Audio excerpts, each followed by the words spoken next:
자, 6월 28일 월요일 시장 끝나고 시간의 거래에서 하이브가 대규모 블록들 소식으로 인해서 시간의 거래에서 급락이 나왔습니다.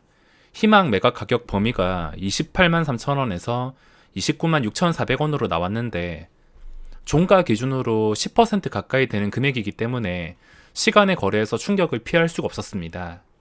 저번 SK바이오팜처럼 상상도 못할 악재가 갑자기 터져버렸는데 정말 괜찮은 상황. SK바이오팜은 이게 추세가 정말 힘들어 보였지만 뭐 그냥 그러려니 했는데 하이브는 신고가가 나와서 제대로 올라가기 직전에 거래량이 제대로 터질 만한 직전에 이런 대규모 블록딜 소식이 전해지면서 시간의 거래에서 급락이 나왔습니다. 시간의 거래 급락 가격까지 계산을 해본다면 차트가 거의 황금선 근처까지 내려와 버렸습니다.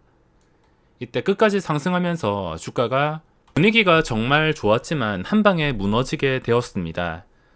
일단은 최근에 블록들이 나온 것들을 보시면 좀 큼지막한 종목을 예로 들겠습니다. 뭐 다른 종목들도 볼 수 있지만 시가총액 규모가 비교가 안 되기 때문에 좀 큼지막한 것이 최근에 나온 것 중 큼지막한 것은 신풍제약 시가총액 5조 원짜리인데 이게 블록들이 4월 27일 날 터져가지고 시초가가 마이너스 11% 형성이 되었습니다. 시초가 마이너스 11% 형성되고 이렇게 연속 6거래일 끝까지 내려갔습니다. 뭐 그 전부터 추세가 좋지 않고 저도 여태까지 단순하게 생각해 보더라도 블록들을 좋다고는 생각할 수가 없습니다. 신풍제약이랑 뭐 SK바이오팜 이것들은 추세가 좀 안 좋았다고 치지만 하이브는 추세가 정말 좋은 상태에서 이런 소식이 터져버립니다. 신풍제약은 그 뒤에 4월 27일부터 6월 9일까지 거의 2개월 동안 힘을 쓰지 못했습니다. 일단 음봉이 나오게 된다면 거래량에 실린 장대 음봉에 차트가 한 방에 무너지게 되면서 논란 투자자들의 매도가 나오면서 투자 심리가 위축이 될 수 있습니다. 당연히 차트가 예쁜 상태에서 매수하는 거랑 갑자기 이런 식으로 황금선 밑으로 내려간 상태에서 매수하는 거랑 버티는 거랑 체감이 틀릴 수밖에 없습니다. 신풍제약은 거의 2개월 동안 정신을 차리지 못했으며 뭐 지금 결과로 봤을 때 그동안 추세가 이상했더라도 시간이 좀 지나서 다시 올라왔습니다. 그리고 SK바이오팜 이것도 대규모 블록들 나오고 나서 이 무거운 게 주가가 한 방에 마이너스 11%에서 시작을 했습니다. 그것도 그때 블록들 가격이 한 11% 정도 차이 났었던 것 같은데 정확하게 시초가가 마이너스 12%에 형성이 되고 그 뒤에도 이렇게 정신을 차리지 못했습니다. 이것도 보시면은 2월 24일부터 4월 초까지 거의 2개월 동안은 정신을 못 차렸습니다. 제가 생각하는 하이브도 정말 최악으로 될 경우에는 SK바이오팜이나 신풍제약처럼 한 2개월 정도 정신 못 차리다가 나중에 다시 황금선, 5일선 자리 잡게 되면 또 이런 종목들처럼 올라올 가능성에 대해서도 생각해 볼 수 있습니다. SK바이오팜은 블록딜 하는 시초가 결과로 봤을 때 아직까지도 이 가격을 회복해 주지 못했습니다. 신풍제약은 자 나온 가격 보시면은 어쨌든 간에 이 그전의 가격은 완벽하게 회복을 해주지 못했습니다. 만약에 이게 최악의 경우가 된다면 2개월 정도는 시간이 필요할 수가 있으며 저같이 단기로 대응하시는 분들은 당연히 단기 충격이 부담스럽거나 그 전에 블록딜 나오고 나서 단기간에 잘된 종목을 찾기가 정말 어렵기 때문에 이런 힘든 상황이 나오게 된다면 첫날에 일단 시초가가 잡힌 다음에 시초가 아래에서 도저히 벗어나지 못한다면 리스크 관리가 필요할 수 있지만 이 종목들과 반대로 출발하고 나서도 시초가 위에서 그냥 그날 양봉으로 나온다면 저런 종목들과 다르게 한 1, 2주 만에도 회복이 될 가능성이 있습니다. 그 전에 추세가 워낙 좋았기 때문에 일단은 시초가가 형성되고 나서 시초가 위에서 거래가 되냐 아래에서 거래가 되냐 그리고 장중에 잡히는 수급이 양매도냐 아니면 양매수냐 단기간 대응하는 사람 입장에서 말씀을 드리자면 당연히 당일 시초가를 못 지켜준다면 몇 주 동안 고생을 할 수가 있어서 일단은 후퇴했다가 다시 2개월 한 달이나 2달 시간이 지나고 나서 다시 안정될 때 그때 재매수를 노려볼 수가 있다는 겁니다. 전혀 생각을 못했던 악재이며 장기 투자하시는 분들은 좀 시간이 1-2달 정도, 넉넉하게 2-3달 정도는 시간이 더 필요할 수가 있습니다. 평단이 그 전에 매우 낮으신 분들은 시간이 해결해 줄 가능성이 있지만 너무 고점에 잡은 사람들은 단기간 충격을 버티기가 어려울 수가 있어서 일단은 어떤 가격에 시초가가 형성이 되는지 보고 나서 그 가격을 그냥 기준가로 보시면 됩니다.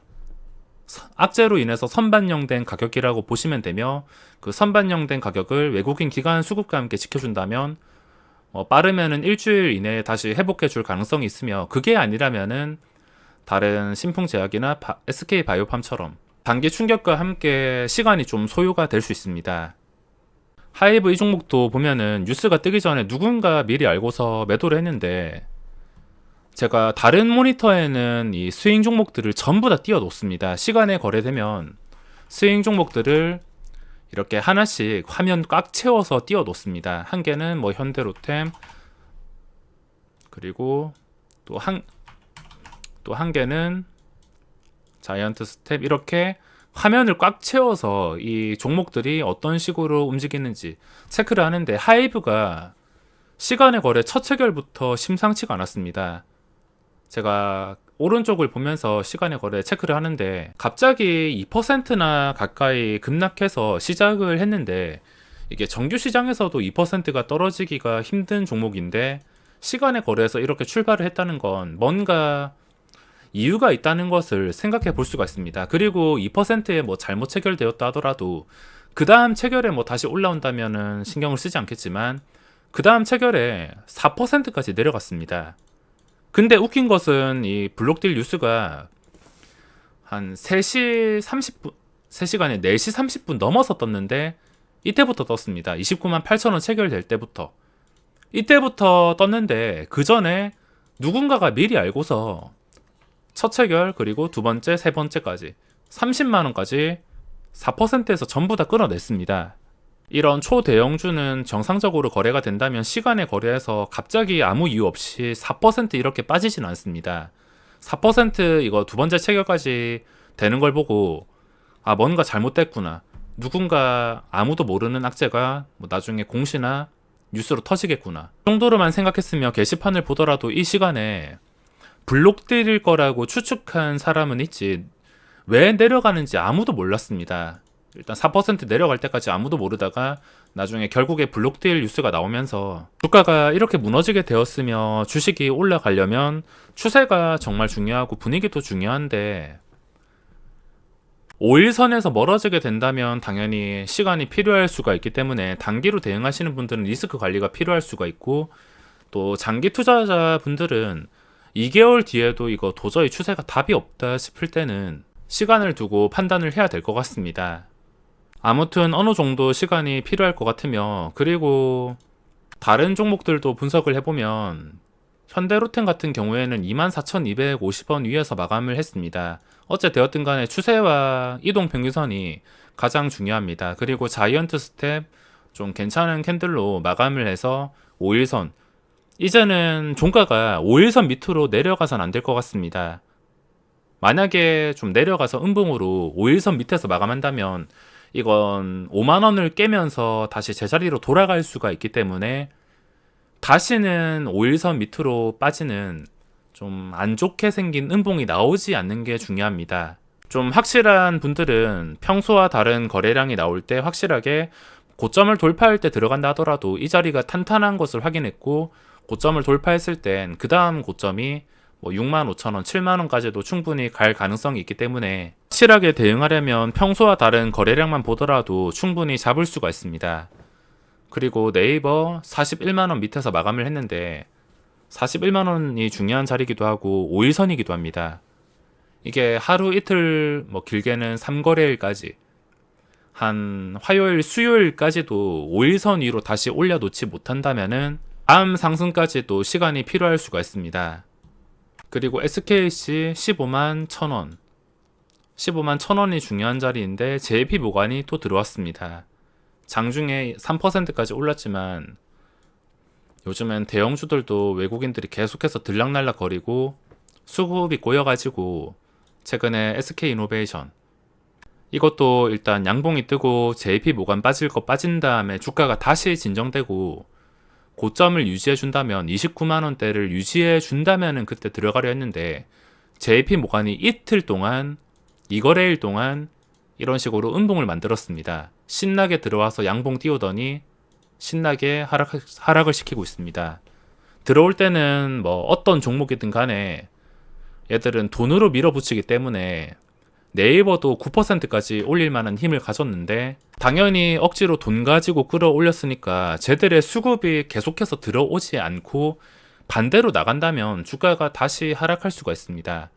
그래서 제가 생각하는 것은 JP 모관으로 인해서 올라갔다면 쟤들이 나오고 나서도 주가가 올라간 자리를 좀 안정적으로 유지를 해줄 때 그때가 매수 타이밍이라 보고 있습니다. 그리고 삼성바이오로직스는 아직 자리가 나오지 않았으며 SK바이오사이언스가 시간의 거래에서 좋은 소식이 나오면서 3%대 상승이 나왔습니다. 3%대 상승이면은 그 전에 좀 중요한 자리와 겹치게 되는데 좀 확실하게 대응할 거면 당연히 곧바로 따라 들어가는 게 아니라 저 자리가 어떻게 진정이 되는지 보고서 판단을 해야 됩니다. 게다가 오늘 수급 보시면 또 JP 모관 들어왔습니다. 18만 주. 저거 또 들어왔기 때문에 아무리 호재가 떴어도 좀 확실하게 대응하기 위해서는 차라리 수요일, 목요일까지 주가가 올라간 자리를 좀 유지를 해준다면 그때 들어간다 하더라도 저는 늦지 않다고 생각합니다. 어차피 확실하게 올라갈 종목이면 누구나 아는 뉴스로 인해서 그 올라간 자리를 선반영이 된 자리를 지켜줄 것이기 때문에 지켜주는 거 보고 판단을 해도 늦지 않습니다. 왜냐하면 누구나 아는 뉴스고 JP 모관이란 변수가 있기 때문에 절대 급할 필요는 없습니다. DLENC 다시 진정이 되고 있는데 종가 기준으로 한 14만원 정도 시간이 좀 더 필요할 것 같습니다. 그리고 SK바이오팜 다시 진정이 되고 있는데 이것도 며칠 더 필요할 것 같습니다. SK아이테크놀로지 이것도 관찰을 하기 위해서 분류를 했는데 신기하게 저번에 SK바이오팜도 그렇고 제가 관찰하기 위해서 분류를 하면은 바로 음봉이 나옵니다. 이런 종목들은 음봉이 한번 나오는 거 보고 그 음봉도 잘 지켜주면서 단단한지를 확인시켜줘야 되는데 지금 바이오팜은 단단한지 확인을 하는 단계이며 SK아이테크놀로지는 이제 음봉이 나왔습니다. 이제부터 이 음봉을 어떤 식으로 회복하고 지켜주냐 그 지켜주는 과정에 따라서 접근할 수가 있으며 포스코 같은 경우에는 황금선 여기서 다시는 내려오지 않는다면 다시 추세가 제대로 잡혀서 정말 잘하면은 40만원 근처까지도 상승이 나올 수가 있습니다. 게다가 오늘 기관 수급까지 좀 양호하게 마감을 했습니다.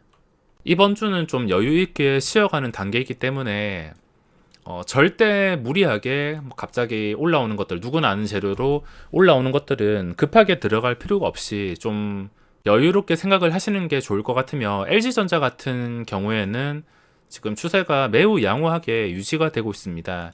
이게 다시는 황금선 및 저점까지 내려오지 않으려는지 최근에 추세가 또 심상치가 않습니다.